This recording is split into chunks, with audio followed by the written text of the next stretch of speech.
Bismillahirrahmanirrahim. Assalamualaikum warahmatullahi wabarakatuh. Waalaikumsalam warahmatullahi wabarakatuh.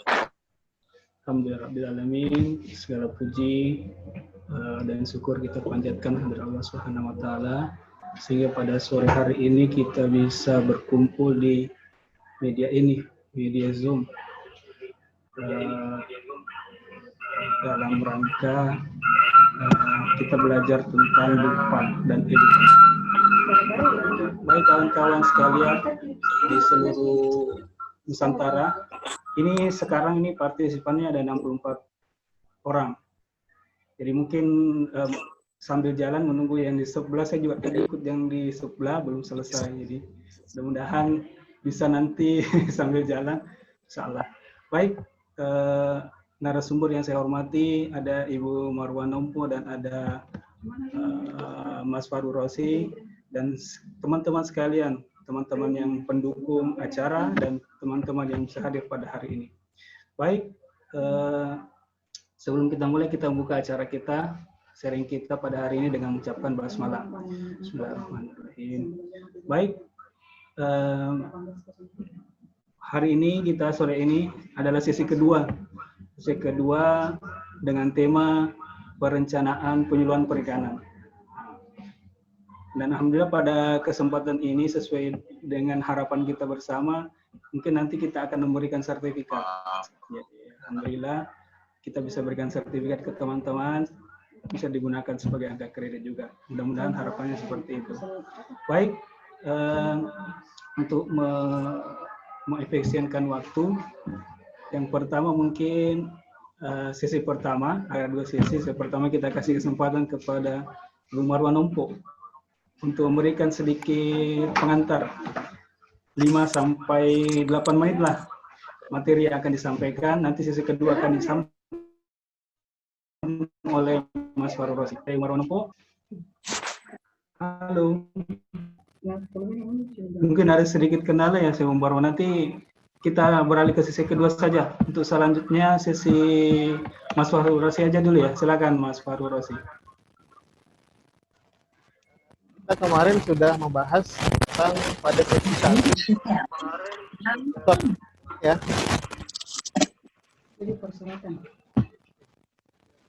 Pada sesi 1 kita sudah tentang persiapan penyuluhan, yakni pada bagian identifikasi potensi wilayah, di mana ada 9 buah kegiatan. Nah, sekarang kita akan menyambung pada, jadi selain identifikasi potensi wilayah, di persiapan penyuluhan itu ada perencanaan, yakni ada 2 kegiatan berupa programa dan penyusunan rencana kerja. Jadi nanti apa yang saya sampaikan ini tidak mutlak benar, jadi hanya pembuka diskusi. Nanti teman-teman, rekan-rekan silahkan menambahkan dan menyempurnakan. Akan saya mulai, jadi hanya sedikit slide-nya.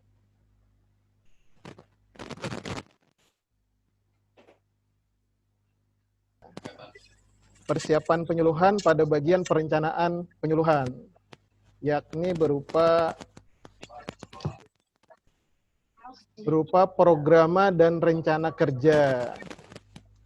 Jadi ada programa atau ada yang mendengar desas-desus, kalau sudah ada programa nasional, programa wilayah kerjanya tidak akan dinilai. Nah, hal ini mungkin salah persepsi. Jadi programa kita tetap akan dinilai pada Dupaknya.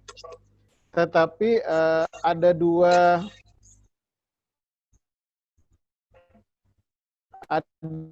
dua tim yang berbeda. Kalau di pusat, yang penilaian pusat yakni 4B ke atas, hanya sedangkan pada kota dan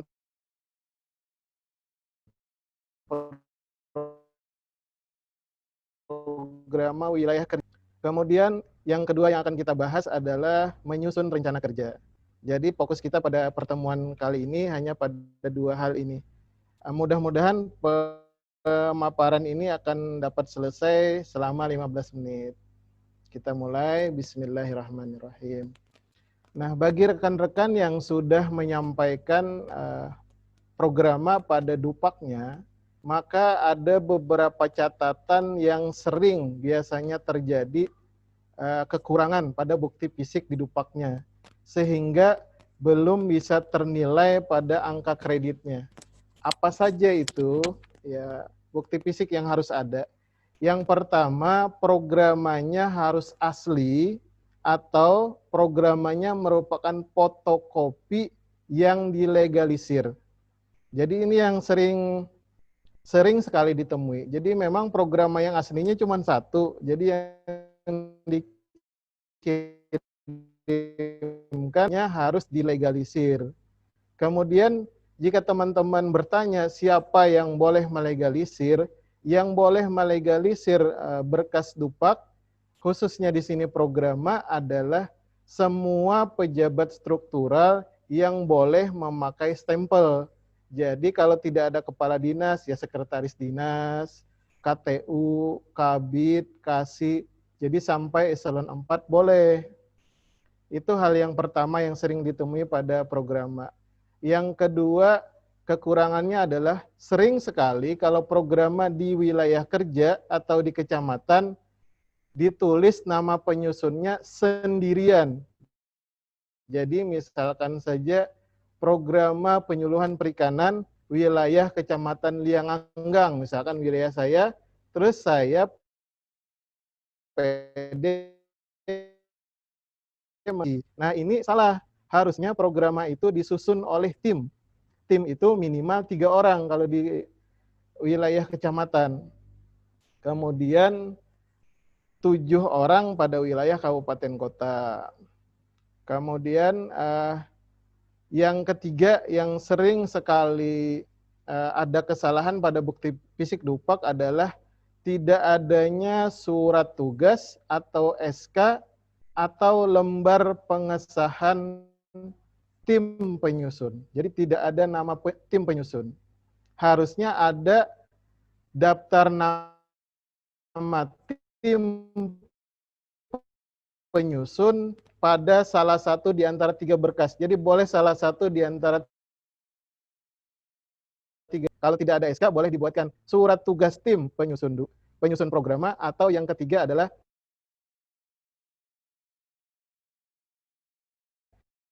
kepala dinas kita tanda tangan pada lembar pengasuh. Kemudian yang berikutnya adalah programi dan distempel oleh instansi yang berwenang.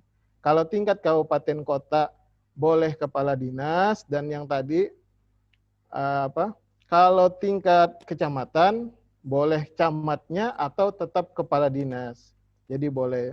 Kemudian yang kelima adalah programa itu hanya dinilai 1 buah per tahun. Tetapi bisa dinilai 2 kali atau 1 kali tergantung nanti tim penilainya. Maksimal 2 itu jika dia menjadi anggota pada tim penyusun programa kabupaten kota dan menjadi anggota penyusun lagi pada wilayah kerjanya di kecamatan. Jadi bisa 2 kali.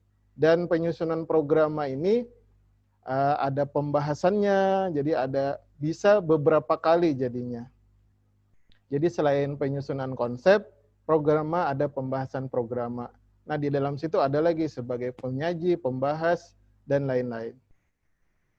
Tetapi tadi asal yang bukti fisik 5 buah ini dilengkapi, insya Allah. Kemudian tentang rencana kerja. Nah, rencana kerja ini pada dupak hukumnya wajib, jadi harus ada. Jika tidak ada rencana kerja pada usulan dupak penyuluh perikanan, maka seharusnya usulan dupaknya tidak dinilai pada periode tersebut.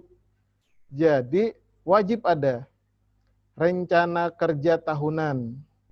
Nah, nanti sering sekali rencana kerja tahunannya tidak dapat dinilai. Yang pertama itu menyebabkannya adalah rencana kerja tahunan tabel yang terdiri dari 14 kolom itu tidak sesuai dengan program yang telah disusunnya atau yang telah disusun oleh timnya.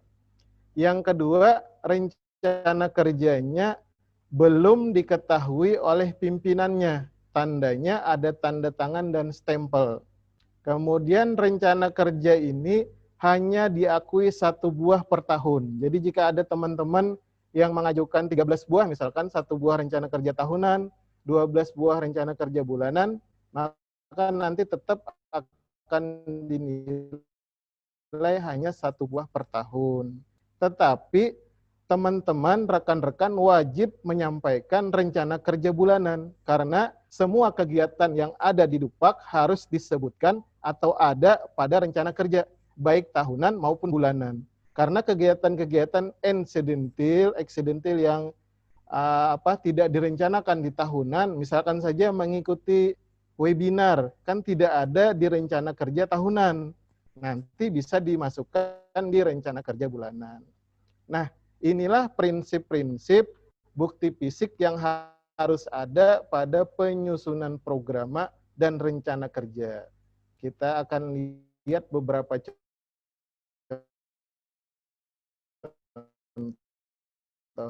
Tadi yang pertama syarat di program, kemudian atau lembar pengesahan yang ada daftar nama penyusunnya. Ini contoh tugas aja biar mudah. Kemudian programnya tadi boleh di tingkat kabupaten kota atau di wilayah kerja masing-masing. Tetapi nanti jangan sampai disusun oleh di covernya ini oleh 1 orang, tapi disusun oleh tim, atau tidak usah ditulis disusunnya karena nanti di dalamnya ada. Nah, di dalam programnya pada lembar ke-1, jadi lembar di balik judul nanti ada tim penyusun programa. Jadi harus disebutkan siapa saja yang menyusunnya. Kemudian ada lembar pengesahan yang ditandatangan oleh pimpinan instansi dan distempel. Nah, ini contohnya. Kemudian pada sesi ini juga dibagikan format, jadi template programa. Jadi jika ada yang belum pernah membuat programa, maka bisa membuat programa mengikuti template tersebut. Atau jika ada yang sudah menyusun programa, tetapi template-nya, formatnya masih lama, maka ikutilah format yang dibagikan pada sesi ini. Kemudian kita akan membahas tentang rencana kerja. Rencana kerja tahunan penyuluh perikanan itu seharusnya rencana kerja itu terdiri dari 3 unsur.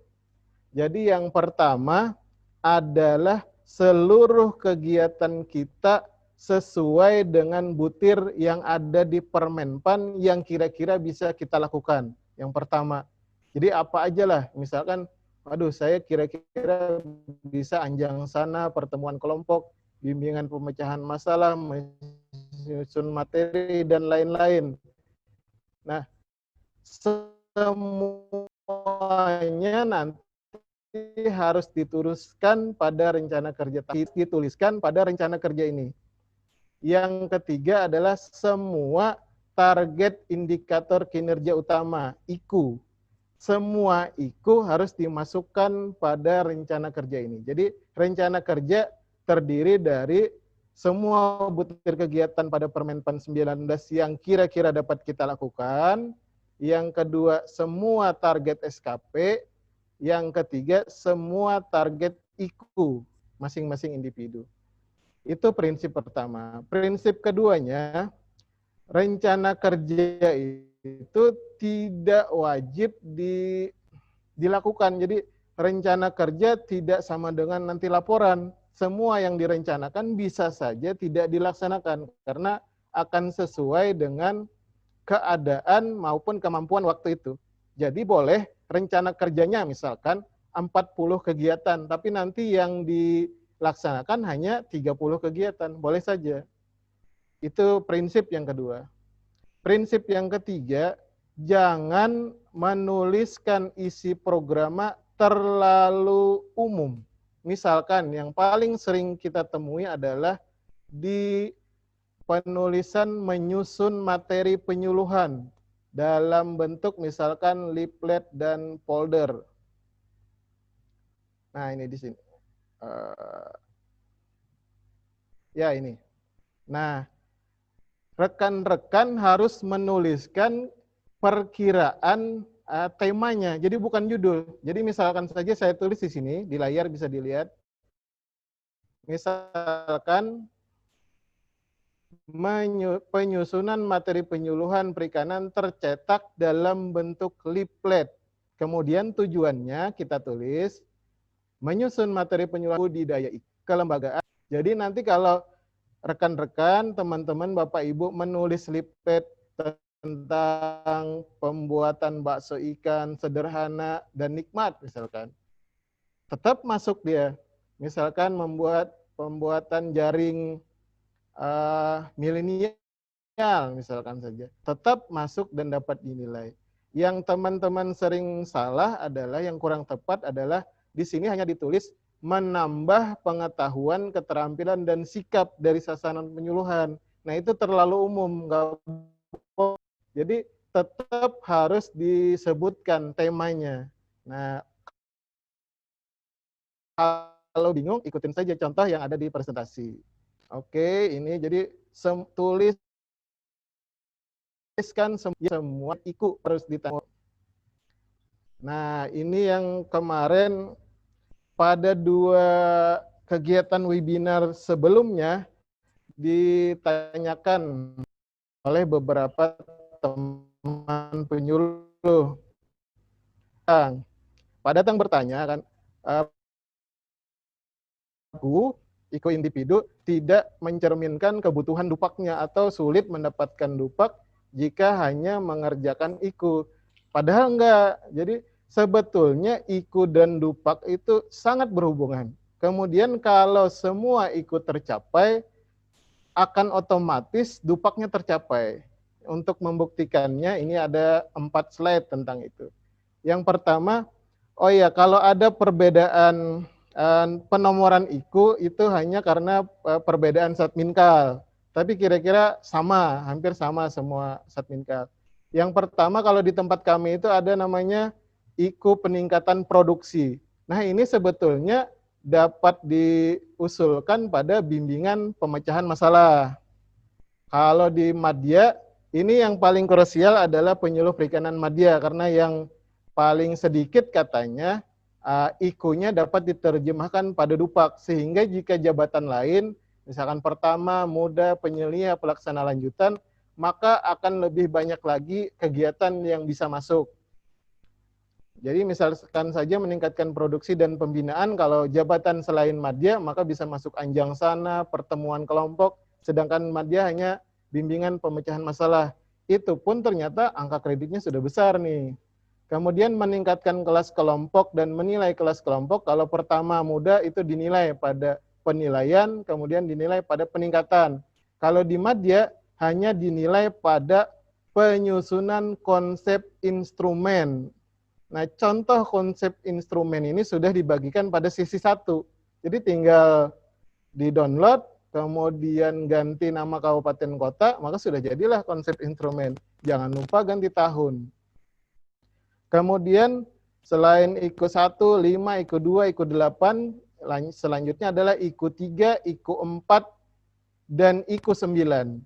Ketiga IKU ini di madya, kalau di dia ada sendiri, jadi menumbuhkan kelompok sendiri, mengembangkan kelompok sendiri. Sedangkan di madya hanya ada 1 kegiatan, itu pun ketiga-tiganya bisa dimasukkan di situ, yakni pada menumbuhkan koperasi dan kelembagaan usaha. Kemudian IKU 6, menyusun profil kelompok. Bisa diajukan pada mengolah data, dan yang paling tinggi nilainya, lebih tinggi dari mengolah data, karena mengolah data hanya 1 per tahun. Profil kelompok dapat diusulkan pada rekap rencana usaha kelompok. Angkanya lumayan besar.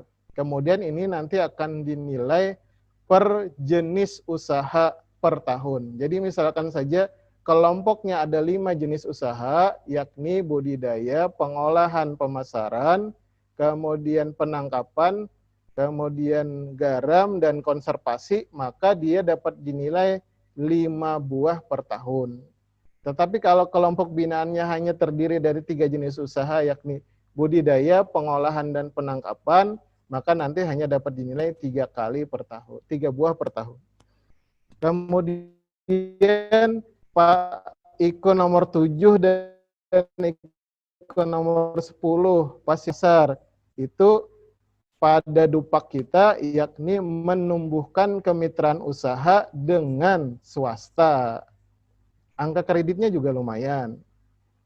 Kemudian pendampingan program KKP yang bikin proposal kemudian dapat bantuan. Nah, kalau sebaiknya teman-teman tidak mengajukan IKO nomor 12 pada penyusunan proposal kewirausahaan. Selain angkanya kecil 0,120, juga pada sebagian tim penilai tidak akan dinilai karena yang dimaksud proposal di situ adalah proposal kewirausahaan.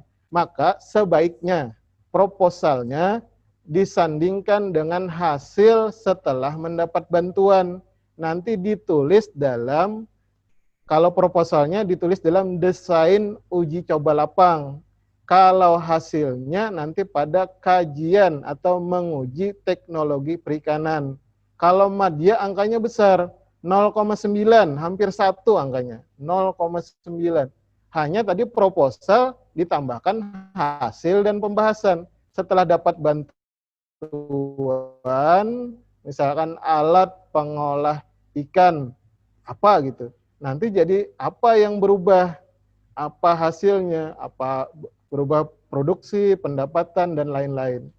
Masukkan dalam format laporan standar yang ada 4 itu, pendahuluan, kemudian metodologi itu waktu dan tempat, tahapan kegiatan, prosedur kerja, kemudian yang ketiga hasil dan pembahasan, 4 kesimpulan dan saran.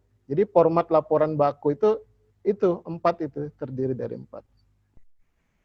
Kemudian ada lagi fasilitasi akses informasi, IKO nomor 11. Nah, ini yang paling banyak bisa dijadikan angka kredit di dupak, karena fasilitasi akses informasi ini berupa penyusunan materi penyuluhan, leaflet, folder, dan bahan tayang. Ini akan kita bahas khusus nanti penyuluhan, kiat-kiat dalam menyusun materi penyuluhan. Nah, kalau targetnya 1 kelompok, Bapak dan Ibu, rekan-rekan sekalian, nanti misalkan bikin leafletnya 10, foldernya 10, bahan tayangnya 10, maka capaiannya akan naik kan berapa persennya. Tetapi nanti yang dihitung adalah, kalau di IKO yang dihitung adalah per kelompok. Sedangkan kalau di dupak yang dihitung adalah per 1 buah materinya, leaflet per leaflet, folder per folder, bahan tayang per bahan tayang. Cuman nanti harus dikuatkan dengan rencana kerja penyuluhannya yang menyebutkan tema umum, judul leafletnya umum aja, leaflet, folder, dan bahan tayang. Kemudian updating dan pendataan kusuka yang bebannya itu 100 kartu kusuka yang diupdate, kemudian 100 buah pendataan per bulan. Nah, ini memang bisa diusulkan pada mengumpulkan data, tapi kemungkinan tidak akan ternilai oleh tim penilai karena ada batasan unsur. Jadi unsur data di kartu kusuka sedikit, atau misalkan kalau dinilai pun hanya 1 kali per tahun, jadi cuma dapat 0,120. Nah, sedangkan sebetulnya data pendataan kusuka yang sampling bisa dibuatkan pada evaluasi dampak, yakni menilai perubahan pendapatan perubahan produksi dan pendapatan. Nilainya besar. Ini ada untuk yang ahli nih disebutkan. Dan ada beberapa macam kegiatan di situ. Jadi ada mengumpulkan datanya, mengolah datanya sendiri. Nanti kita akan bahas khusus tentang evaluasi nanti pada sesi kelima, yakni evaluasi pelaksanaan, dampak, dan evaluasi spesifik lokasi. Bersama contohnya nanti. Kemudian yang updating Kusuka itu bisa juga disusun dalam bentuk makalah atau artikel yang diterbitkan dalam majalah ber-ESSN. Jika itu dilakukan, maka nanti nilainya 6 per satu buah artikel atau makalah. Nah, yang akan kita bahas khusus pada sesi ke-6 hal ini, menyusun makalah di bidang perikanan. Terus misalkan bagaimana kami mencari misalkan jurnal atau majalah yang memiliki nomor ESSN.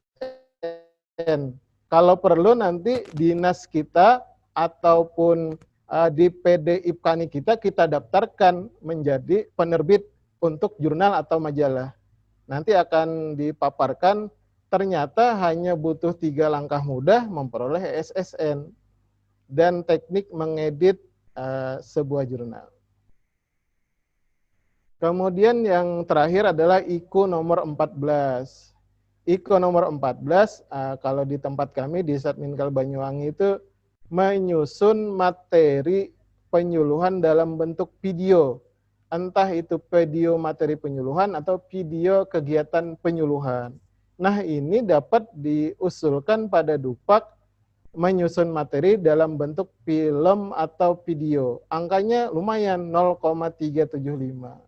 Sehingga dengan kata lain, jabatan tersulit saja yang dengan target angka kredit terbesar, yakni PP Madya, jika dapat mencapai target IKU-nya, kemudian akan otomatis dapat mencapai target Dupaknya. Bahkan kalau ini kemarin saya coba, angka dari yang kegiatan IKU 1 sampai 14, sekitar angka 17 sudah dapat.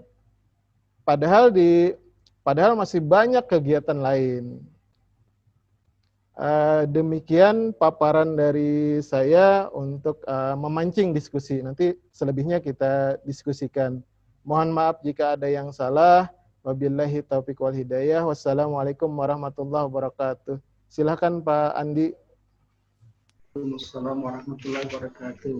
Makasih Pak Farul Razi atas materinya ya. Cukup menarik. Baik teman-teman sekalian, dari paparan Pak Farul Razi tadi, ternyata ada beberapa hal yang sebenarnya yang luput dari kita. Perencanaan penyuluhan itu kan melingkupi program, rencana kerja, termasuk tadi hubungan IKU dengan Dupak. Tadi ada insight baru ternyata bahwa program itu bisa 2 kali dinilai dengan catatan program kecamatan kita sebagai anggota, program kabupaten sebagai anggota, dan program bisa dinilai dengan catatan tadi sebagai tim penyusun. Kemudian yang kedua tadi rencana kerja. Selama ini yang kita mungkin ada yang mengumpulkan 13 rencana kerja, ternyata yang dinilai hanya 1 rencana kerja per tahun. Cukup menarik saya pikir tadi apa yang disampaikan, dan yang terakhir tadi dari IKU 1 sampai 4 itu sebenarnya ada 17 angka kredit yang bisa kita kumpulkan. Nah ini yang menarik ini, yang kalau kemudian kita bisa mengolah dan termasuk kita bisa olah menjadi sebuah angka kredit. Baik,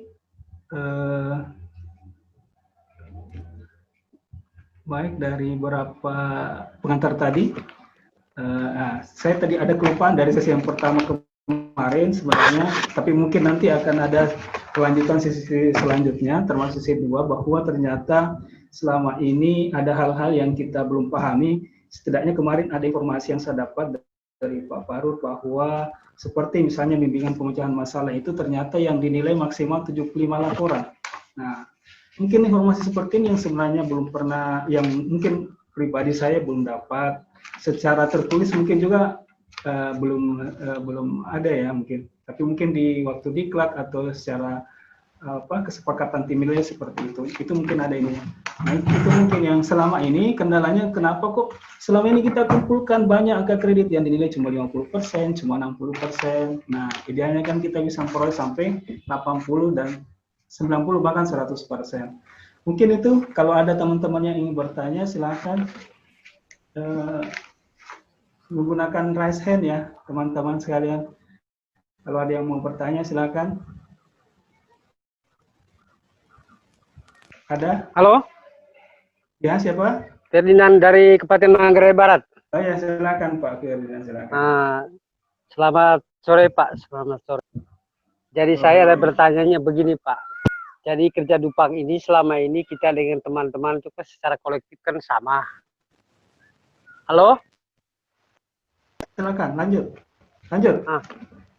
Secara kolektif kita dengan teman-teman itu kan Dupang itu sama. Pak, makasih Pak Ferdinand. Dari mana tadi Pak? Dari Kabupaten Manggarai Barat, Labuan Bajo. Manggarai Barat, Nusa Tenggara ya? Nusa Tenggara Timur ya? Nusa Tenggara Timur, Nusa Tenggara Luar Timur. biasa nih jauh-jauh Pak Ferdinand. Iya, iya. Oke, selanjutnya siapa lagi? Atau untuk sementara dijawab dulu oleh Pak Farul Rasi, silakan Pak. Pak Ferdinand tadi, jadi dapat saja terjadi perbedaan penilaian walaupun dupaknya persis sama isinya, tetapi misalkan hasilnya akan berbeda.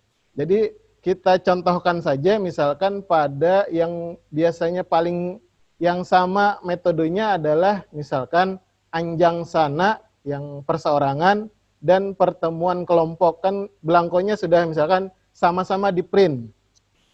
Kemudian yang satu orang ke kelompoknya ketemu 3 orang, yang satu orang ke kelompoknya ketemu 2 orang. Maka hal ini saja sama belangkonya, sama-sama ditulis tangan, nanti nilainya akan berbeda. Yang tadi ketemu hanya 2 orang di pertemuan kelompoknya tidak dinilai, sedangkan yang ketemu 3 orang dinilai. Kemudian tingkat kerapian penyusunannya saja akan membedakan nilai dupaknya. Jadi yang rapi nyusunnya, misalkan anjang sana diberi nomor dari Januari itu nomor 1, kemudian rapi ada tanda tangannya. Jadi kadang tuh Pak, saya pernah menemui Pak, kepala dinasnya di laporan anjang sana tuh tanda tangan. Hebat kan Pak, kan jarang ada diketahui oleh kepala dinas. Tapi penyuluhnya sendiri lupa tanda tangan Pak. Jadi pelaku utama tanda tangan, kepala dinas tanda tangan, karena kemungkinan mengejar target Pak. Jadi misalkan seminggu lagi mau mengumpul dupak, baru dikumpulkan. Jadi banyak sekali hal yang dapat menyebabkan berbeda.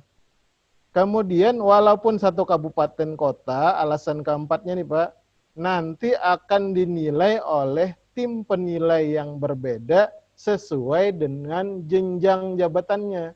Jadi yang terampil sama yang ahlinya pun nanti akan dibagi. Yang pertama dan muda sama yang madya akan beda tim penilainya.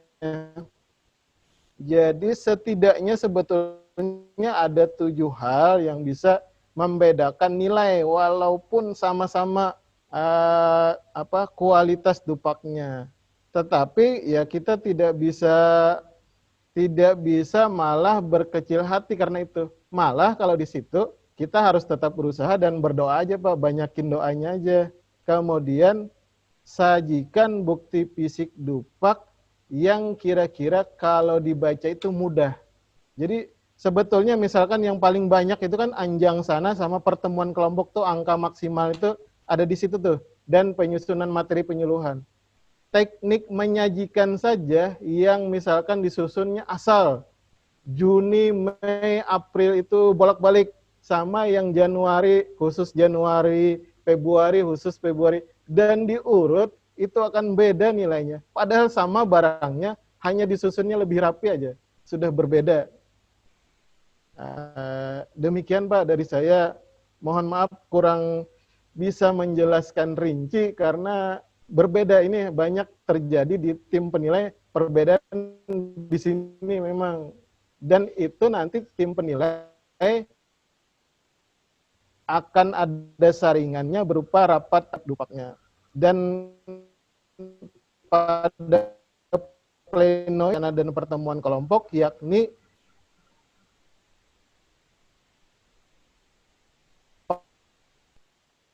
pada saat terjadi sama, misalkan kita di satu kabupaten kota 3 orang, Pak, sama ini Pak, diketemukan maka semuanya dapat 0, Pak. Atau ya, yang paling tinggi saja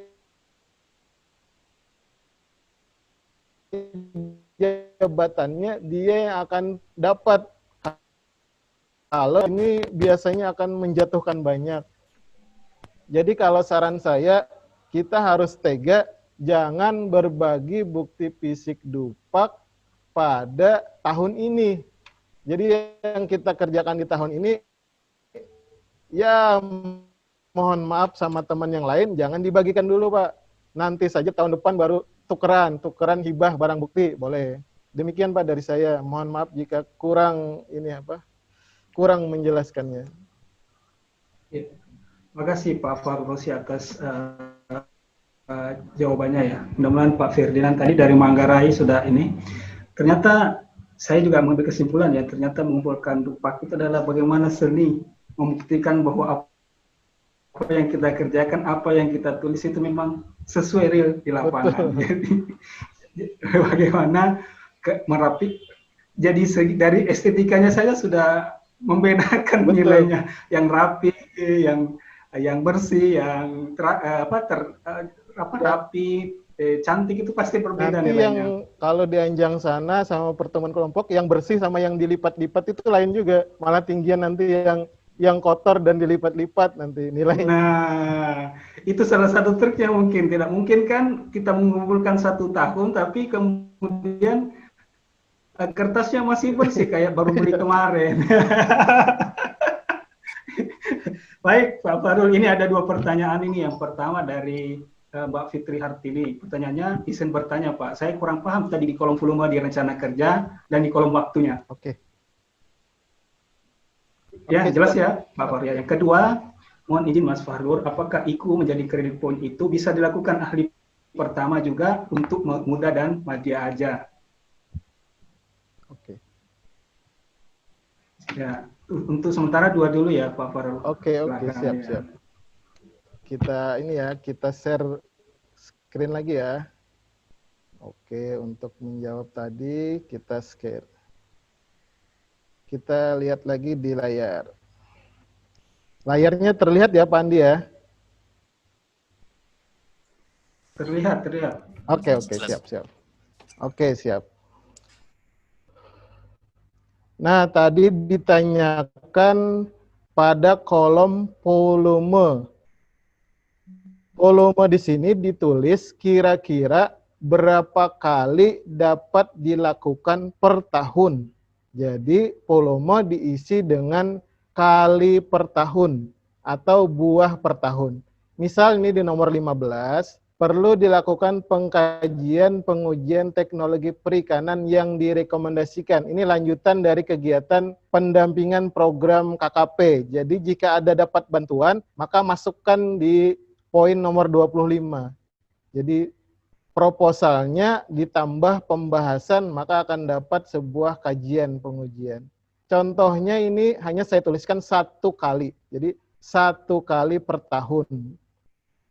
Kita lihat lagi di yang nomor 27, misalkan menyusun karya tulis, karya ilmiah. Saya tuliskan 2 buah dan 2 makalah. Maka artinya adalah 2 buah buku per tahun dan 2 buah artikel makalah per tahun.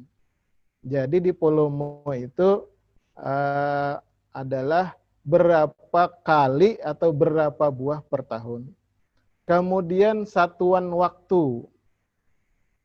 Waktu itu kalau membingungkan maka tulis saja Januari sampai Desember.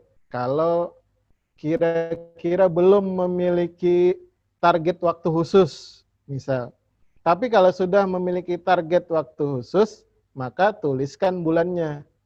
Yang saya ini, yang di halaman ini, semuanya Januari, Desember. Jadi tidak ada waktu target khusus.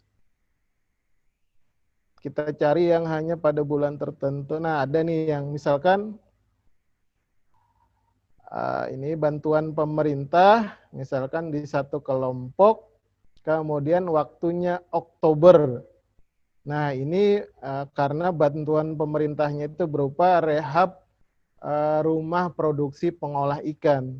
Dan sudah ada pemberitahuan kira-kira selesainya Oktober. Jadi jika sudah ada target waktunya dituliskan, jika tidak ada tidak usah. Tapi minimal ditulis Januari, Desember. Itu yang pertanyaan pertama. Kemudian pertanyaan kedua berupa hubungan antara IKU dan DUPAK. Yang tadi saya jelaskan adalah penyuluh perikanan madya, karena ini adalah jabatan penyuluh perikanan yang paling sedikit terjemahan DUPAKnya dari IKU. Jadi yang ada di layar kita ini yang paling sedikitnya, minimalnya. Jadi bagaimana dengan penyuluh pertama, muda, penyelia, pelaksana lanjutan, pemula? Maka jawabannya lebih banyak lagi, karena yang ini saja minimal. Untuk membuktikannya begini saja. IKU 1 dan IKU 5 meningkatkan produksi dan pembinaan penyuluhan. Kalau di penyuluh madya hanya bisa pada satu kegiatan DUPAKnya, yakni bimbingan pemecahan masalah. Tetapi di penyuluh pertama dan muda, selain bimbingan pemecahan masalah adalah pertemuan kelompok dan anjang sana yang jumlahnya maksimal 288 per 6 bulan. Sehingga jauh lebih banyak lagi gitu.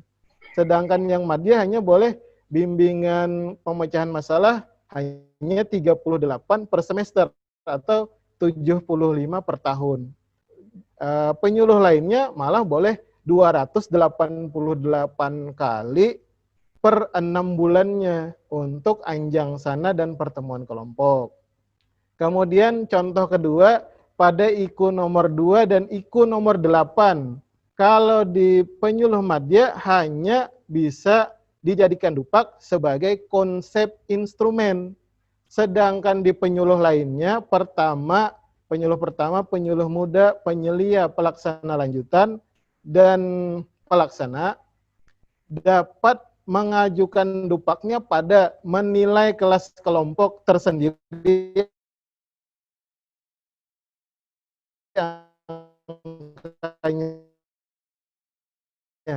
kemudian meningkatkan kelas kemampuan kelompok, juga ada nilai tersendiri 0,123 kalau nggak salah.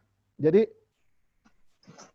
untuk jabatan penyuluh perikanan lain malah bisa 2 sampai 3 kali lipat dari jumlah kegiatan bisa disampaikan oleh penyuluh. Pergi kampus barangkali dia. Demikian jawaban dari saya.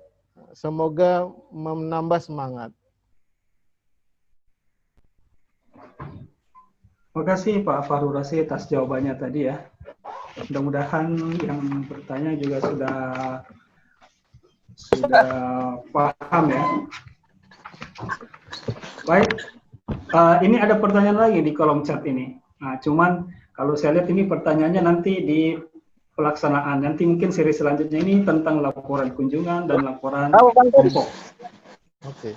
Jadi mungkin nanti di sisi selanjutnya ya. Ya, kita jawab nanti insya Allah di hari Senin, di hari Kamis, minggu depan.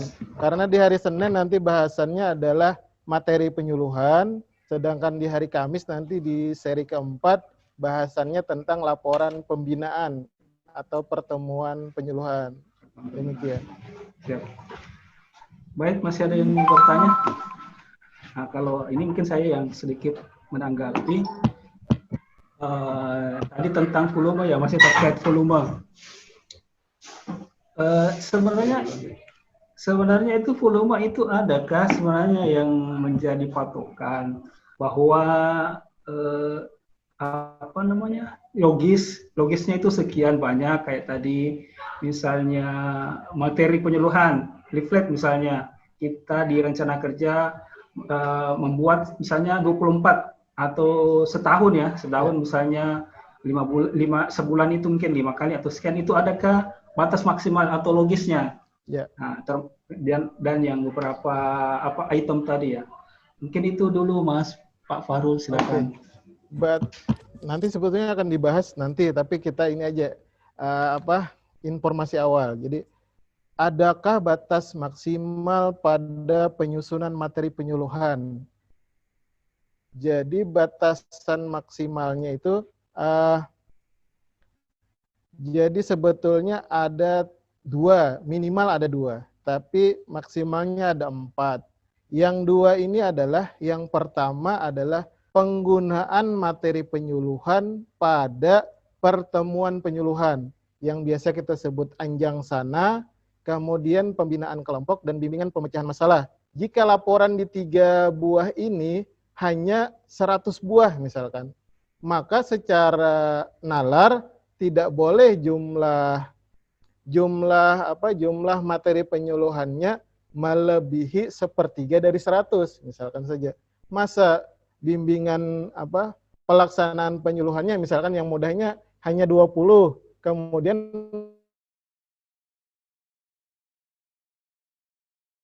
materi penyuluhan saja yang paling wajar dinilai itu adalah 1/3 dari jumlah kegiatan pertemuan penyuluhannya, kecuali untuk madya, karena seberapa banyak pun dia mengajukan bimbingan pemecahan masalah dimaklumi oleh penilai. Kemudian yang kedua adalah batasan jumlah kewajaran. Jadi memberikan materi penyuluhan. Kalau di Banyuwangi, Satminkal Banyuwangi dibatasi 48 buah per semester untuk seluruh materi penyuluhan, yakni leaflet, folder, yang seluruh yang ternilai. Kalau blogger kan tidak ternilai, yang poster dan lain-lain. Pokoknya seluruh materi penyuluhan jumlah maksimalnya per 6 bulan adalah 48 buah kalau di Satminkal Banyuwangi. Jadi misalkan leafletnya 10, foldernya 20, bahan tayangnya 10. Misal, kan jumlahnya 40, masih bisa terakui. Tapi asal tadi syarat pertama, digunakan dalam pertemuan penyuluhan. Yang tadi jumlah laporan anjang sana, pertemuan kelompok dan bimbingan pemecahan masalah. Kemudian indikator keempatnya adalah adakah judul atau tema materi tersebut pada rencana kerjanya disesuaikan dengan potensi wilayahnya. Misalkan gini, di tempat saya di Kota Banjarbaru itu tidak ada laut, jadi hanya ada kolam air tawar dan pengolah ikan. Maka saya tidak boleh menyusun materi penyuluhan tentang abalon misalkan, atau tentang kepiting bakau karena nggak ada lautnya di sini, nggak kelihatan laut gitu misalkan. Nah, itu sudah 3 pembatasnya si materi penyuluhan. Demikian untuk jawaban singkatnya. Nanti jawaban rincinya di hari Senin insya Allah pada sesi ketiga. Demikian. Terima kasih Pak Farul. Ini ada lagi pertanyaan ini. Izin bertanya Pak, untuk tim program tingkat kecamatan, siapa saja tim yang harus dimasukkan? Oke, langsung dijawab. Langsung ya. Jadi pada prinsipnya kan sebetulnya banyak di antara kita hanya sendirian di wilayah kecamatan atau satu kecamatan dibina hanya oleh 1 orang, misal kejadian begini. Maka siapa saja yang boleh di situ. Andai tadi lebih dari 1 orang kan bisa, misalkan ada 1 PPB, 1 PNS, bisa 2 orang kan, sama kepala balai penyuluhan, misalkan kepala BPP, udah 3 orang. Tetapi kalau cuma sendirian, teman lain yang membantu kita, jadi penyuluh di wilayah lain. Misalkan di Kota Banjarbaru itu misalkan penyuluhnya ada 7, tetapi di wilayah saya di Kecamatan Lianganggang saya cuma sendiri. Maka yang saya ikutkan pada tim penyusun program adalah Kepala BPP Balai Penyuluhan Pertanian atau penyuluh lain, penyuluh pertanian, POPT, jadi masih banyak rekan kerja kita yang lain. Kemudian kalau pun tidak ditemukan adanya BPP, maka boleh nanti perwakilan dari pihak kecamatan. Jadi misalkan kasih Ekobank atau siapa yang bisa kita tambahkan. Demikian jawabannya. Terima kasih Pak Farul Razi. Mungkin masih ada teman-teman yang mau bertanya, silakan, ada fitur raise hand di sana bisa, atau di chat komentar. Silakan kalau ada yang mau bertanya. Ada? Oh, atau kalau sebelumnya saya ini juga sedikit tentang rekap kegiatan usaha. Siap. Mungkin tidak sempat dibahas tadi ya. Ini masuk perencanaan ya Pak Farul ya? Ya, sudah pada sesi ke-1, tapi nggak apa-apa. Oh, sip-sip. Tapi nggak apa-apa, apa pertanyaannya? Ya, pertanyaannya itu selama ini kan ada yang kayak apa, kegiatan budidaya itu kan ada musimnya. Jadi apakah kita membuat rekap RK itu berdasarkan musim, misalnya budidaya 3 kali setahun atau 2 kali setahun. Ya. Kemudian kalau pengolahan mungkin siklusnya 1 bulan atau bagaimana, kemudian penangkapan juga demikian. Nah, Oke. itu aja mungkin Pak Baru. Saya share screen lagi ya biar bisa kita membayangkan. Nah, ini rekap rencana usaha. Harus yang paling sering terjadi adalah tidak sesuai dengan formulir nomor 10. Jadi kalau kita menyusunnya bukan pada banyaknya lembar, tapi kesesuaian dengan formulir.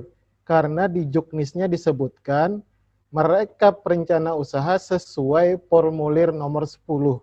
Jadi di Kepmen 54-nya. Maka contoh formulirnya adalah begini.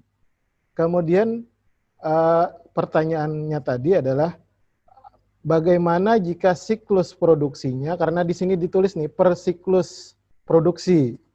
Bagaimana jika siklus produksinya per 3 bulan atau per 1 minggu untuk pengolahan? Maka tetap yang kita susun adalah per siklus usaha. Jadi misalkan saja di pengolahan kita bilang per bulan lah.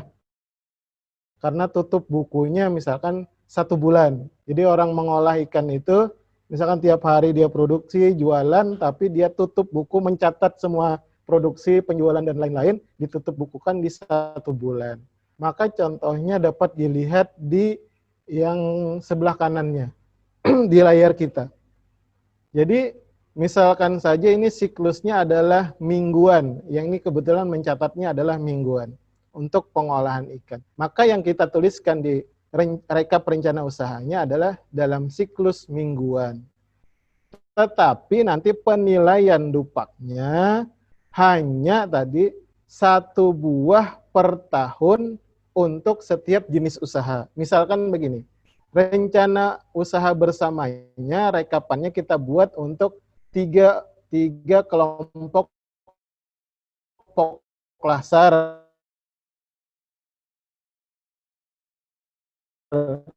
Kemudian 5 kelompok budidaya ikan ROB, 2 tadi penangkapan, 3 tadi budidaya, 5 pengolahan misalkan.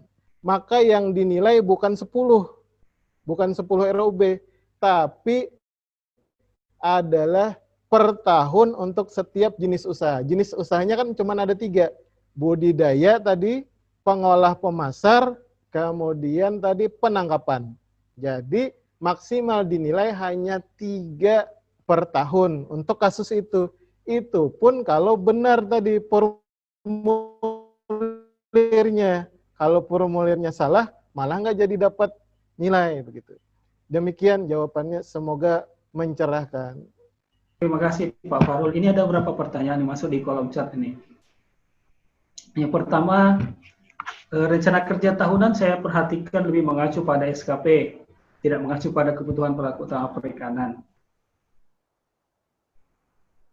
Nah, sebenarnya tadi sudah disampaikan oleh Pak Farul bahwa rencana kerja itu mengacu pada 3 butir kegiatan sesuai Permenpan, kemudian SKP, kemudian target IKU. Tapi nanti lebih rinci dijelaskan oleh Pak Farul. Kemudian yang kedua, ini mungkin curhat ya. Penduduk perikanan tidak dilibatkan di dalam penyusunan program karena sudah tidak di daerah lagi. Terus bagaimana solusinya mungkin? Ada apa Pak Farul, ada solusi bagaimana teman-teman bisa menyusun program walaupun tidak berada di daerah? Itu yang kedua. Yang ketiga, kalau penyusunan program tingkat kabupaten siapa saja yang dimasukkan atau terlibat di sana? Ya, itu mungkin 3 dulu, Pak Farul. Silakan. Oke. Ada 3 pertanyaan, kita jawab satu persatu. Yang pertama, rencana kerja tahunan. Jadi rencana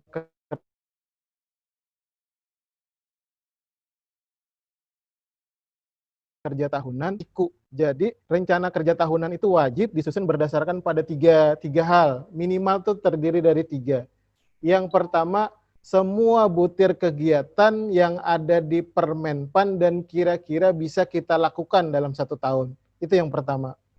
Kemudian yang kedua, seluruh capaian IKU yang 14 masuk. Kemudian yang ketiga, capaian SKP. Karena nanti di pegawai kita juga ada nulis SKP, dan SKP itu tidak sama dengan IKU. Jadi misalkan di IKU hanya 14, di SKP nanti akan lebih luas. Oh, ternyata nanti ada menyusun leaflet, kemudian folder, dan angka kreditnya adanya di Permenpan. Sehingga kurang tepat jika kita menyusun rencana kerja hanya berdasarkan IKU. Yang tadi kita jelaskan saja, minimal IKU itu bisa diterjemahkan dalam 17 kegiatan itu pada jabatan yang paling sulit mendapat angka kredit, yakni PP Madya. Kalau jabatan lain, maka mungkin IKU yang 14 bisa diterjemahkan dalam jawaban untuk yang pertama. Jadi rencana kerja harus sama dengan butir kegiatan Permenpan yang dapat dilakukan, ditambah dengan SKP, ditambah dengan IKU. Kemudian yang kedua, kami misalkan teman-teman, rekan-rekan di kabupaten kota tidak punya kegiatan untuk menyusun programa. Bagaimana solusi mudahnya? Solusi mudahnya, Bapak dan Ibu download file Word yang dibagikan pada sesi ini atau 2 hari sebelum sesi ini. Jadi tinggal dirubah nama kabupaten kota sesuaikan dengan data yang telah kita susun sebelumnya. Yang di sisi 1 ada 9 buah data, atau ada 3 buah data, atau 5 buah data, apa aja yang kita punya. Kan kalau kita kembali ke sesi 1, kita sudah mengumpulkan, mengolah, menganalisis data. Kita sudah membuat peta usaha perikanan. Kita sudah membuat monografi wilayah, dan lain-lain. Nah, itu semua kalau ditambahkan dengan isian pada template programa file Word, maka akan jadi sebuah programa dengan cara mudah. Jadi walaupun belum pernah bikin programa, karena sudah ada tulisannya, tinggal kalau teknik dengan ATM, amati, tiru, modifikasi. Kalau singkatnya katanya copy, paste, edit, jangan sampai lupa mengedit nama. Nah, cuman begitu doang. Ya, jadi yang semua kegiatan yang 9 macam pada sesi 1, yakni identifikasi potensi wilayah, masukkanlah dalam format template Word berisi template programa, maka akan jadi sebuah programa. Itu solusi mudahnya. Kemudian sebetulnya programa itu kan yang paling sulit disusun adalah tabel yang 14 kolom. Padahal tabel 14 kolom tadi adalah rencana kerja tahunan kita. Jadi bukan rencana kerja orang lain. Tinggal kita jadikan itu di programa, masukkan di programa, atau sebaliknya bikin dulu programa baru jadi rencana kerja. Kemudian jika di tingkat kabupaten kota, maka rencana kerja sesama penyuluh di masing-masing kecamatan digabungkan menjadi satu, maka jadilah programa kabupaten kota. Kemudian pertanyaan ketiga, siapa saja yang dijadikan tim penyusun programa kabupaten kota? Minimal itu unsurnya terdiri dari 2. Tapi pada peraturannya unsurnya minimal 3. Jadi yang paling aman 3 unsur ini harus ada yang paling aman. Atau 2 terserah aja. Jadi kalau 2 itu penyuluhnya dan instansi yang menangani bidang perikanan. Jadi misalkan kabit, kasih, atau stafnya dan penyuluh. Misalnya. Kalau hanya terdiri dari 2 unsur, berlaku yang ketiga. Tetapi konsep programnya diketahui atau ditandatangan oleh perwakilan pelaku utama. Jadi kalau ada ketua gabungan kelompok atau perwakilan dari ketua kelompok. Maka jika tadi hanya terdiri dari unsur, harus ditambah 1 unsur lagi diketahui dan ditandatangani oleh perwakilan pelaku utama. Atau tim penyusunnya langsung kita sebutkan 3 tadi. Yang dari unsur dinas yang menangani, penyuluhnya, dan keterwakilan pelaku utama. Nah, itu yang bisa kita kembali ke Pak Andi. Terima kasih Pak Fahrul atas jawabannya ya. Ada beberapa pertanyaan lagi saya lihat di sini.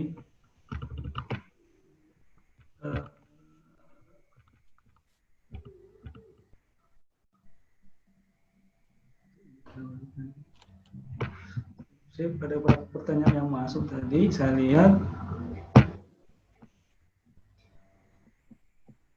Nah, ini tadi sebenarnya sudah dijawab. Pertanyaan ini, kalau kita sudah buat konsep program tingkat kecamatan, kemudian masuk lagi di tingkat kabupaten, nah, apa itu boleh? Kemudian, ada pertanyaan ini tentang pelaksanaan menyusun materi, tapi mungkin itu di sesi berikutnya kita jawab. Kemudian yang kedua, cuma satu ya yang sesuai dengan materi hari ini ya. Oke. Ya, silakan Pak. Oke. Jika kita menyusun programa pada tingkat kabupaten dan kecamatan, apakah boleh? Pada prinsipnya boleh, tetapi nanti tergantung oleh tim penilainya. Tetapi kita itu jangan membatasi penyusunan program itu hanya pada barang fisik programnya, karena ada juga pembahasan programa. Jadi misalkan saja begini, kita menyusun programa kecamatan sebagai ketua misalkan, kemudian menyusun programa kabupaten sebagai anggota misalkan saja, maka kedua-duanya Bapak dan Ibu, rekan-rekan sekalian, ajukan saja pada dupaknya. Biarkan tim penilai nanti yang akan menilai. Asal cukup unsurnya, maka akan dinilai minimal 1 kan. Kalau maksimalnya 2. Tetapi jangan hanya dibatasi pada 2 ini. Nanti ada juga pembahasan programa penyuluhan. Jadi setelah konsep programanya jadi, dibahas. Nanti ada masing-masing. Penyajinya dapat angka kredit, pembahasnya dapat angka kredit, dan lain-lain. Kalau nggak salah, kalau ada tingkatannya kan, kecamatan dan kabupaten. Jadi nanti di kecamatan jadi penyaji, di kabupaten jadi pembahas atau peserta. Jadi nanti angka kredit dari programnya bisa diusulkan 4 buah di 4 butir yang berbeda gitu. Jadi jangan membatasi programa itu hanya sebagai programa, ternyata membahasnya pun ada angka kreditnya. Demikian. Jadi dapat diajukan di 4 malah, 4 kegiatan. Demikian Pak Andi. Terima kasih Pak Fahrul Rosi. Jadi sudah jelas tadi ya, bukti fisiknya programa, tetapi angka kreditnya, butir kegiatannya bisa dinilai 4 kali. Ya, jadi, cuman Kalau nanti mengajukan pada pembahasan berarti harus mengikuti ada daftar hadir peserta, kemudian kira-kira hasil pembahasan, jadi laporan singkat tentang pembahasan. Cukup 1 lembar. Demikian Pak Andi. Siap. Makasih. Terima kasih Pak Farwasi. Nah, ini ada pertanyaan lagi. Apakah sama programa dengan konsep programa? Yang pertama. Oke. Kemudian dari saya ada sedikit tadi tentang unsur tim penyusun konsep programa. Kalau misalnya melibatkan, taruhlah misalnya melibatkan unsur ketiga, unsur pemerintah daerah misalnya, kelurahan atau kecamatan, nah, itu bagaimana? Oke, siap. Yang pertama, apa beda konsep dan programa?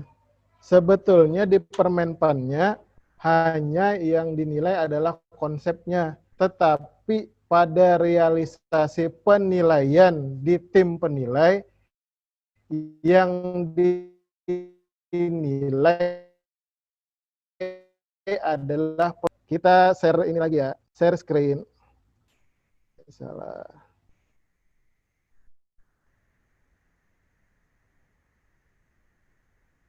Biar membayangkan hal yang sama.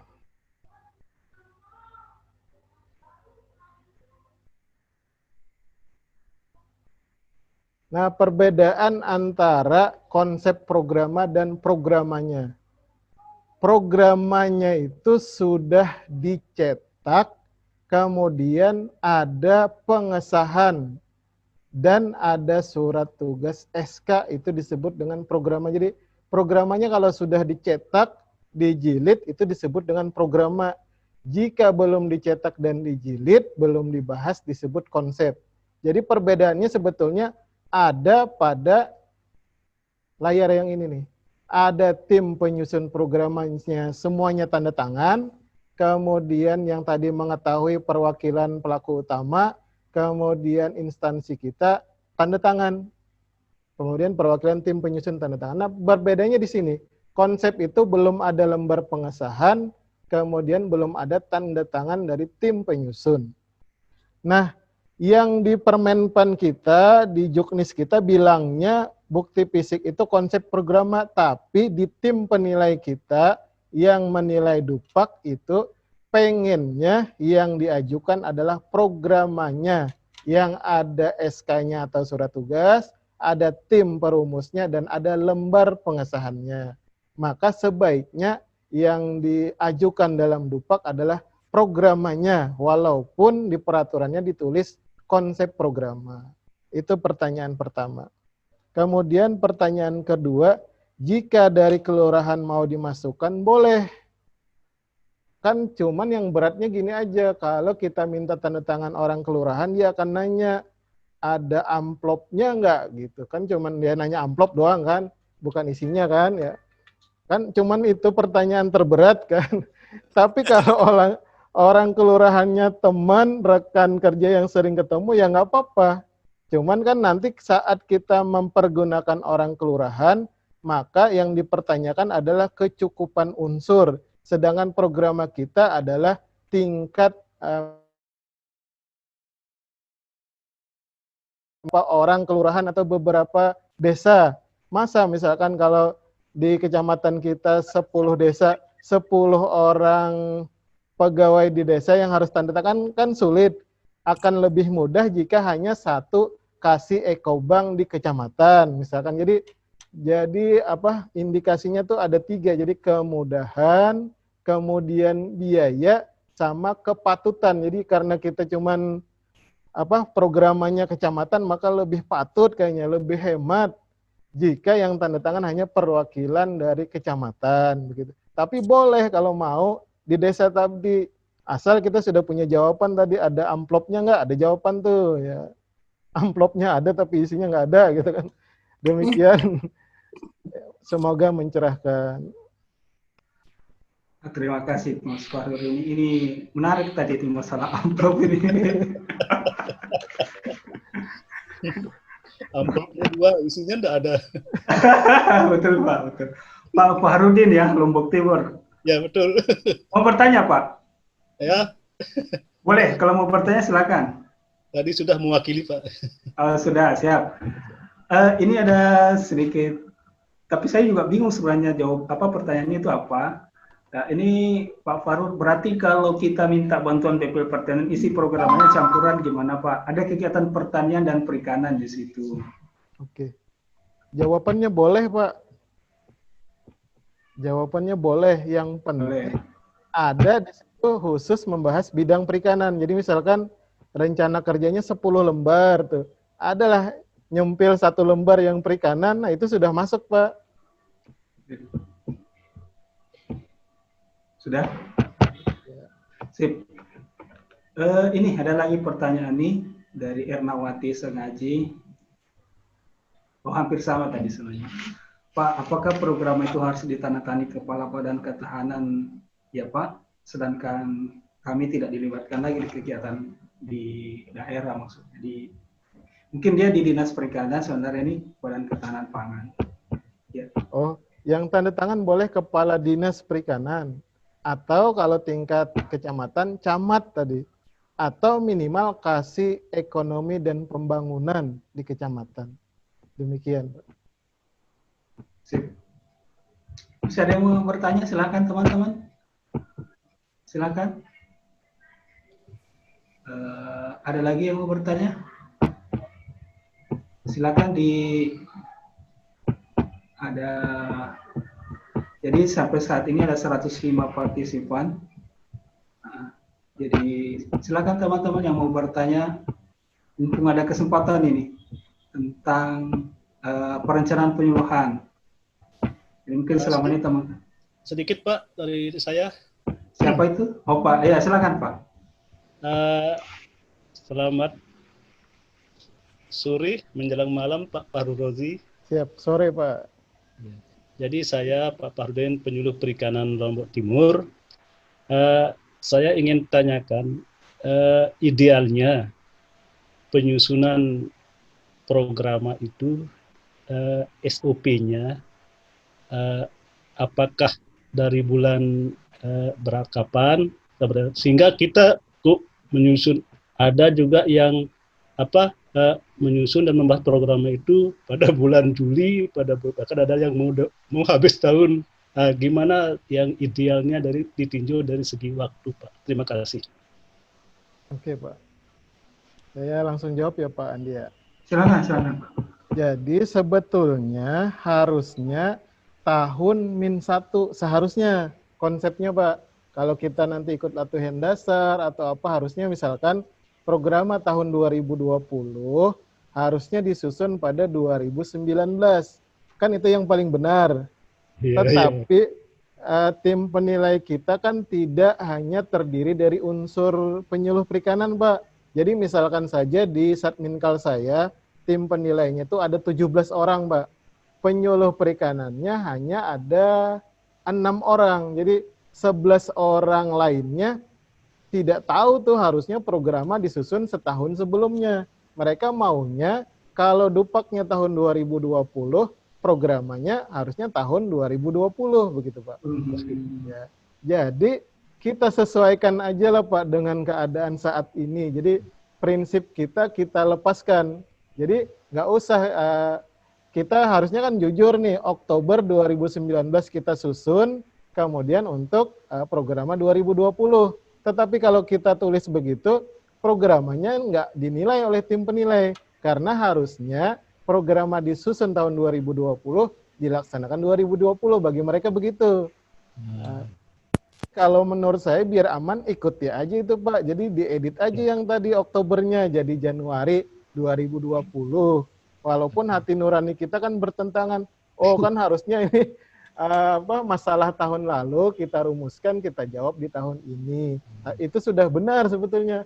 Hanya nanti yang dinilai di Dupak adalah, atau Bapak bikin 2 lah Pak, untuk di dinas tadi tanggalnya Juli 2019, untuk bukti fisik Dupak nanti tetap Bapak kasih Januari 2020.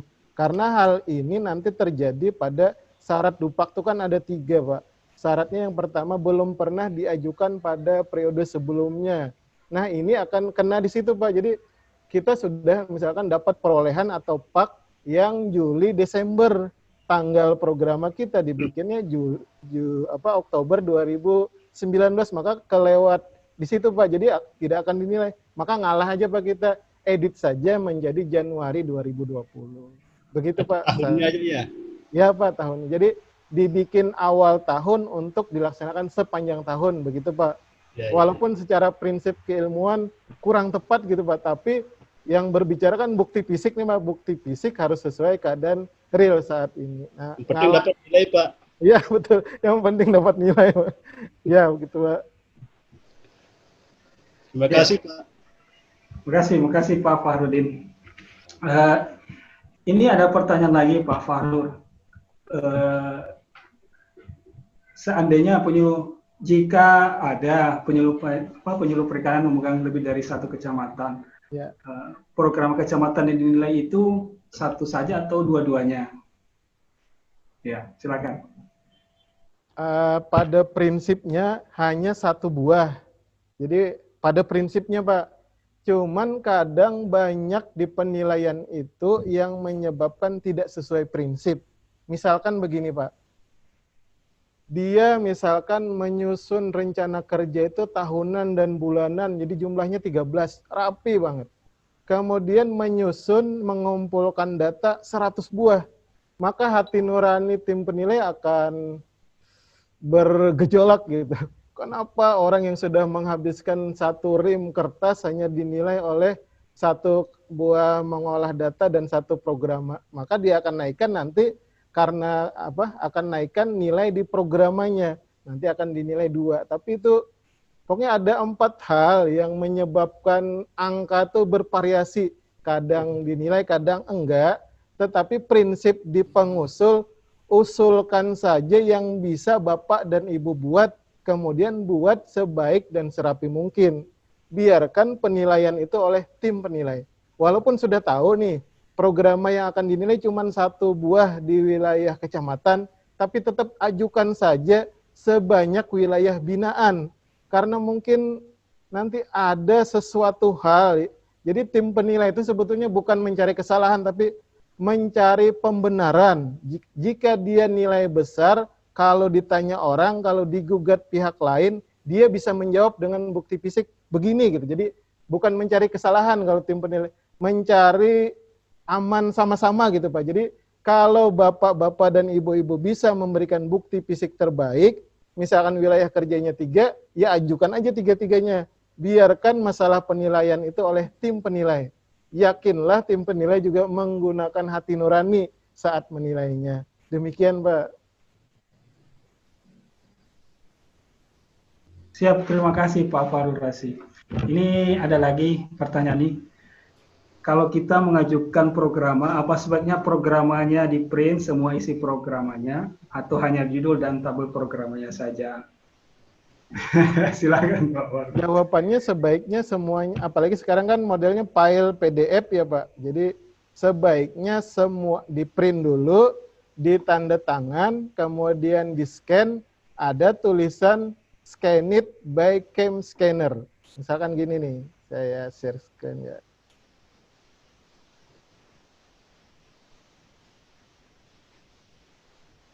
Jadi sebetulnya kan di semua bukti fisik Dupak itu ada 2 macam. Yang pertama adalah asli, berkas asli, atau berkas fotokopi yang dilegalisir. Nah, jadi jika yang sekarang kita Dupak, jadi hanya mengirimkan filenya. Bapak dan Ibu jangan tanda tangannya di scan, ditempelkan di file Word-nya, kemudian save as ke PDF. Tapi tetap di print dulu, minta tanda tangan, baru di scan. Misalkan tandanya jadi begini nih, ada tulisan scan it by cam scanner, atau di scan oleh apa. Pokoknya ada tanda-tanda di scan ini membuat tim penilai yakin bahwa benar-benar dibuat programannya. Jadi silahkan saja ajukan. Tetapi kalau dari segi kelengkapan, semua berkas programa 1 buah dari cover sampai kaper dan lain-lain tadi yang ada SK, surat tugas, kemudian pengesahan, tim penyusun tanda tangan, nah semuanya harus ada. Tapi tadi kalau nanti di-scan, kan pas di-scan karena edupak, maka sajikan yang kira-kira betulan di apa ya? Orang tuh kalau melihat betulan, oh betul ini pernah di-print dan ditanda tangan. Nah, begitu jawabannya, Pak.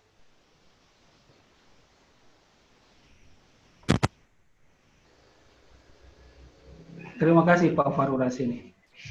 Jadi intinya bahwa apa tadi ya, ada pengesahan, ada bukti bahwa memang kita betul-betul membuat bahan itu, program itu tadi. Ya. Betul. Silakan teman-teman kalau masih ada yang mau bertanya. Paling tidak kan hari ini kita bisa mengulik bagi teman-teman yang ada di ya silakan, ada Pak Nurbakti ya. Pak Nurbakti? Siap, izin masuk Pak Andi, Pak Bambang. Silakan Pak Nurbakti. Ya. Terima kasih Pak Andi. Halo Pak Farul, salam kenal dan waktu Pak Lobo Pak. Ya Pak, siapa? Ya jadi begini Pak, menarik menurut saya kita membahas masalah program pada sore hari ini menjelang maghrib saya pikir. Karena pemikiran saya Pak bahwa program ini adalah kunci keberhasilan dalam pelaksanaan penyuluhan berhasil tidaknya itu tergantung dari programnya yang kita susun Pak. Betul Pak. Nah, saya mau pertanyakan begini Pak, apakah ada sistematika penulisan program itu sendiri? Karena beberapa teman di Palopo saja itu Pak, beda-beda Pak isi programnya. Apakah ada memang SOP dalam penyusunan programnya? Kemudian isi program itu apakah harus mencakup keseluruhan target IKU nantinya di tahun tersebut atau bagaimana? Kemudian dengan kalau tidak salah juga Pak bahwa program itu berisikan bahwa seperti apa pendampingan bantuan rencana, bantuan pemerintah yang akan masuk.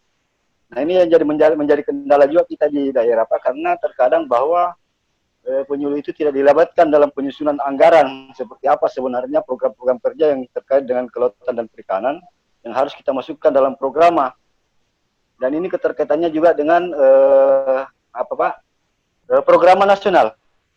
Jangan sampai kita menyusun lebih dulu daripada program nasional. Akhirnya itu tidak nyambung, tidak sinkron dengan program nasional yang nantinya belakangan muncul Pak.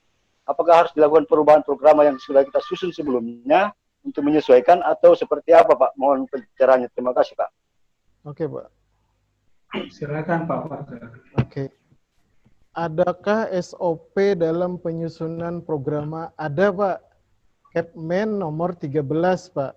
Jadi kemudian program itu harus terdiri dari unsurnya 4 Pak. Yang pertama keadaan atau potensi wilayah, sumber daya alam, manusia, penunjang. Kemudian penetapan masalah, jadi apa masalah yang sedang dihadapi, kemudian apa tujuannya, dan yang keempat, bab keempat adalah cara mencapai tujuan atau tabel 14 atau tabel rencana kerja. Kemudian untuk menyamakan persepsi, maka di sesi ini Pak dibagikan template programa. Jadi format khusus programa yang sesuai dengan peraturan menterinya. Sehingga kalau semua orang yang ikut pelatihan ini membuat programa, tinggal memasukkan datanya sesuai format tersebut. Jadi format Word Pak, jadi tinggal mudah Pak. Diisi saja, ikutin format itu, maka jadilah sebuah programa.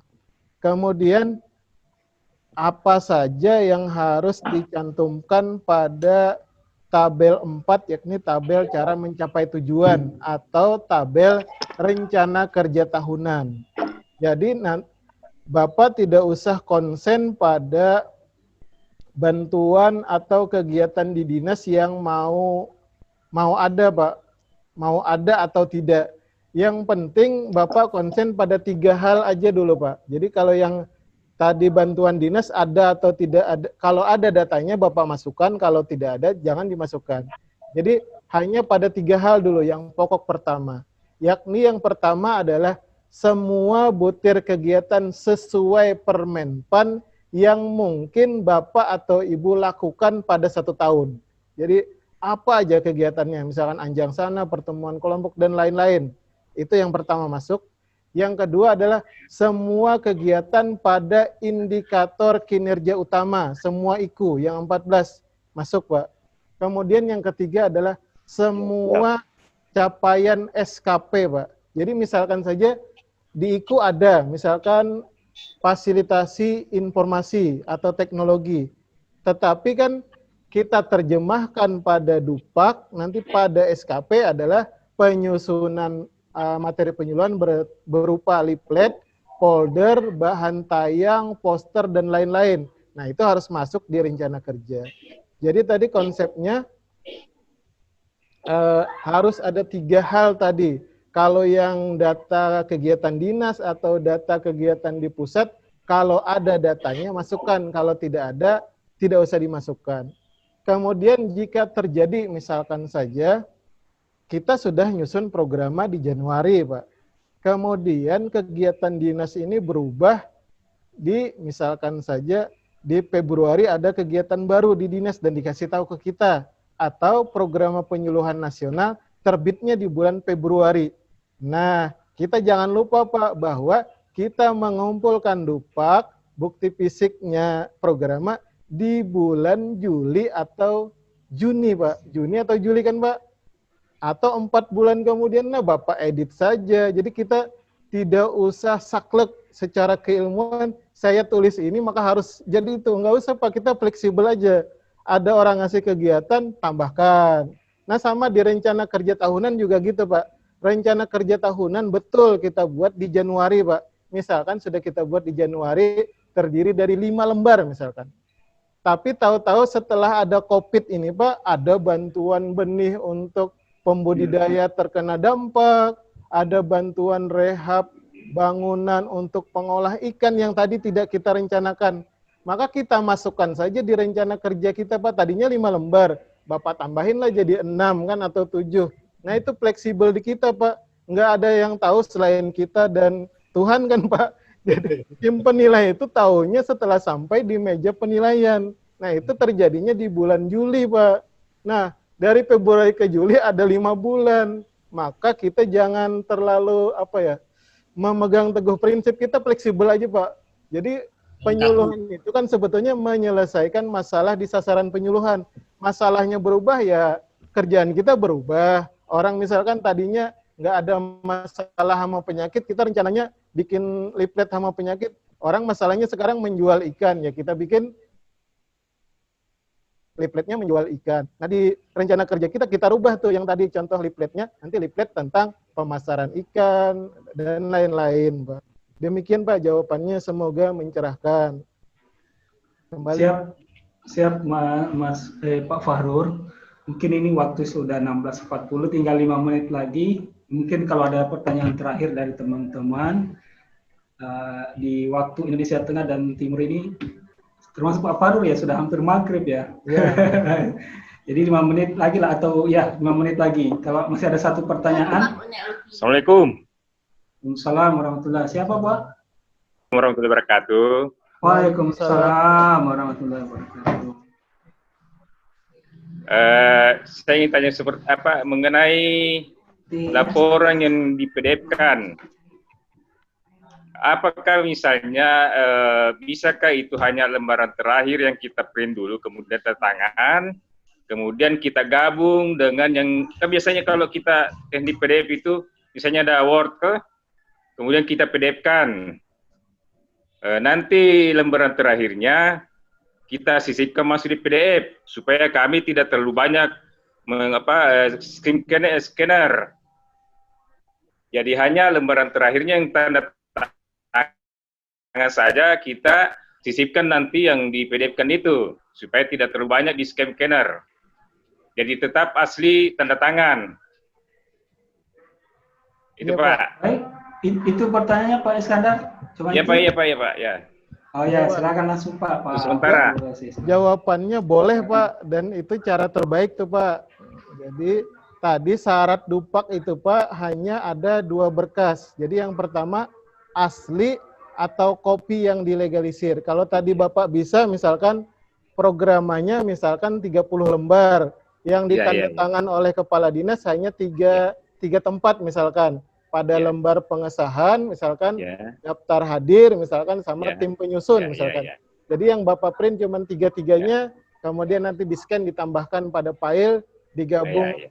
dengan PDF online misalkan I love PDF atau apa dan lain-lain. Bisa itu Pak jawabannya. Tetapi misalkan lebih dari ini pun bisa. Jadi misalkan saja Bapak dan Ibu sudah menyusun programa di bulan Januari dan filenya hilang, Pak. Jadi Oh ya. file hanya ada fotokopian misalkan. Oh iya Pak. Ya. Tadi gunakan yang kedua. Ya, ya. Jadi boleh copy, dilegalisir. Jadi tanda tangannya fotokopian kan hitam putih itu Pak dan stempel kepala dinas. Nanti Bapak minta bantuan kasih atau kabit yang Bapak kenal untuk ada tulisan sesuai dengan aslinya, tanda tangan, stempel. Nah, begitu pun boleh, Pak. Apalagi seperti cara Bapak tadi lebih mantap lagi. Andai filenya hilang, difotokopi pada lembar tanda tangan, dilegalisir, di-scan, itu boleh. Siap, Pak. Demikian. Oke. Terima kasih, Pak. Ya, Siap, Pak. terima kasih banyak Pak Iskandar. Tambahan satu boleh Pak Andi? Ya, terakhir Pak, silakan. Oke, siap. Jadi barangkali terima kasih. Saya lupa tadi Pak Fahrul, mohon maaf. Terkait begini Pak, masalah penilaian bukti fisik ini Pak. Kami kan juga di Satmingkal Maros bikin laporan bulanan. Siap Pak. Itu laporan bulanannya berisikan kegiatan penyuluhan selama 1 bulan Pak. Betul Pak. Nah, yang ingin saya tanyakan Pak, apakah itu bisa dijadikan bukti fisik untuk penilaian angka kredit atau seperti apa? Kemudian masuk ke item mana Pak itu bisa masuknya kalau memang bisa dimasukkan? Terima kasih Pak. Oke Pak. Jawabannya Pak tidak bisa dimasukkan Pak dalam angka kredit. Jadi nanti itu akan kita bahas insya Allah di hari Kamis minggu depan Pak. Jadi ceritanya kalau kita baca Permenpan untuk misalkan anjang sana kan yang Bapak itu adalah bukti yang anjang sana dan pertemuan kelompok yang direkap. Jadi misalkan satu lembar terdiri dari 10 sampai 15 kelompok atau 15 orang. Nah, itu tidak bisa dinilai pada Dupak karena tulisan di Dupak itu Pak, anjang sana adalah setiap laporan. Walaupun laporannya cuma selembar, ditanda tangan oleh 1 orang, maka dihitung 1. Kalau yang tadi Bapak misalkan laporannya tiap bulan, jadi nanti Bapak hanya ada 6 buah laporan yang kunjungan anjang sana, maka akan dinilai cuma 6. Padahal yang tanda tangan 100 kan Pak. Alangkah lebih baiknya setiap orang dibikinkan 1 buah laporan. Nanti formatnya, kemudian apa isinya, nanti kita bahas di minggu depan Pak, pertemuan keempat. Nanti dikasihkan lengkap dengan formatnya dan apa-apa yang harus dilengkapi pada bukti fisiknya. Demikian Pak. Oke, siap-siap. Makasih Mas Fahrul. Sama-sama Pak. Ya, makasih. Mungkin closing statement dari Pak Fahrul kalau ada misalnya yang disampaikan terakhir. Dan ya silakan Pak.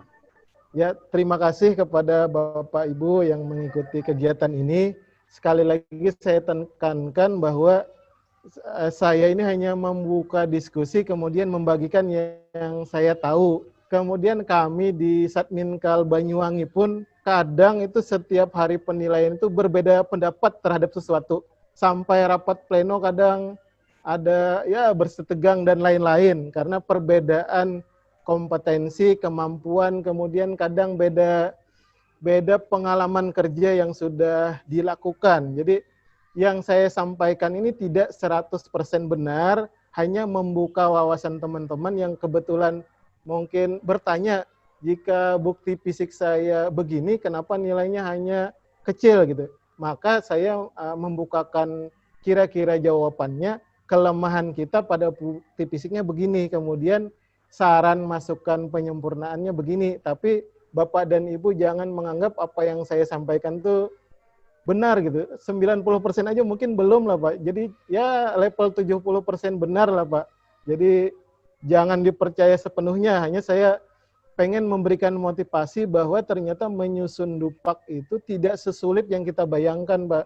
Andai setiap kita melakukan kegiatan, misalkan saja kita seminggu itu kan 7 hari, bekerjanya 5 hari, Pak. Jadi misalkan kita 4 hari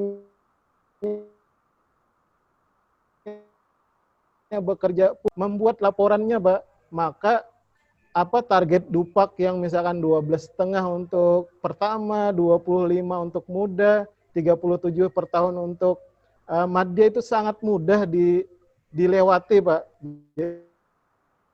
Jadi misalkan saja rumus sederhananya, setiap minggu kita buat dua buah materi penyuluhan saja. Maka kita sudah nanti dapat angka kredit misalkan untuk yang ahli 0,2 misalkan. Kali jumlah minggunya misalkan 52, sudah hampir 11 angka cuman membuat 2 buah materi penyuluhan setiap minggu. Kan semudah itu sebetulnya, Pak. Padahal tadi sasaran dia mencari angka kredit cuman 12,5. Padahal kegiatan dari IKU saja tadi bisa 20 yang bisa kita lakukan. Nah, begitu, Pak. Mohon maaf jika pada kesempatan ini saya ada salah.